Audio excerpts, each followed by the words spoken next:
Hi, I'm Cynthia Nixon. I just wanted to say I've just learned that MotherStruck has been selected for a special award from United Solo, and I wanted to express my joy and gratitude. We had such an amazing time working on it. It's a piece that we're so proud of, and we're just thrilled to pieces that, that you loved it too. One of the nice things about being a theater performer is you're really controlling the evening.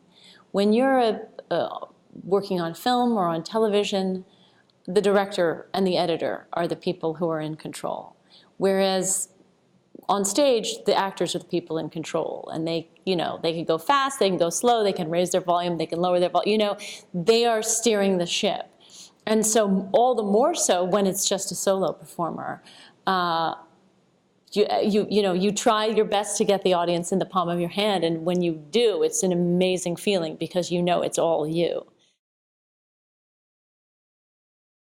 I think that a solo show takes a particular kind of confidence because you are all alone out there, and because you are reaching out to the audience in a way you wouldn't in another kind of a play, and you don't.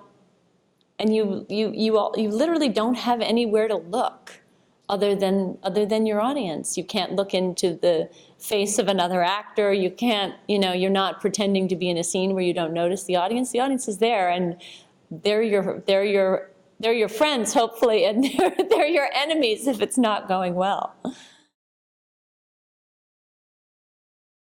I think of some of my favorite one-person shows that I've ever seen, and I think of Patrick Stewart in A Christmas Carol, which was, I went to see it multiple times because I was so taken with it. And one of the extraordinary things about it was that he seemed to be always looking at me in particular. And I knew that wouldn't be possible. It's an enormous theater with, 1,000 seats or 1,200 seats, however many seats it had.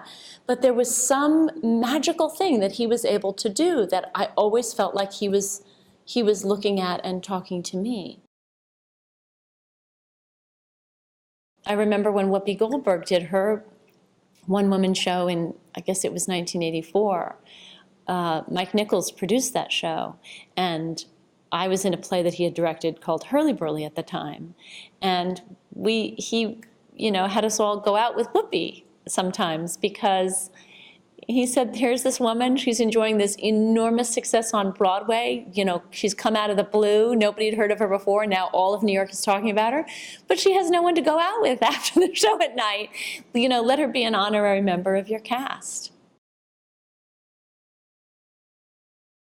There is something really wonderful about film festivals and theater festivals and us gathering to be introduced to each other's work, or if we already know each other's work, to be introduced to each other personally. I think there is enormous power that comes from it, and enormous creativity that can come from it. And I think sometimes, those of us toiling in the vineyards feel like, oh, does anybody notice what I'm doing? And I think bringing people together in festivals to say, hey, I saw your show last night. It was amazing. How did you think of doing such and such? I think it's it's exciting for audiences, of course, to see a whole bunch of different movies or shows or one-person shows all stacked up against each other. But it is particularly exciting also for the performers themselves, I think. I wanted to say that if you have a one-person show that you're working on, please submit it to United Solo. The New York theater scene is an amazing, diverse, varied, and welcoming one, and we would want to have your show here. Please submit it.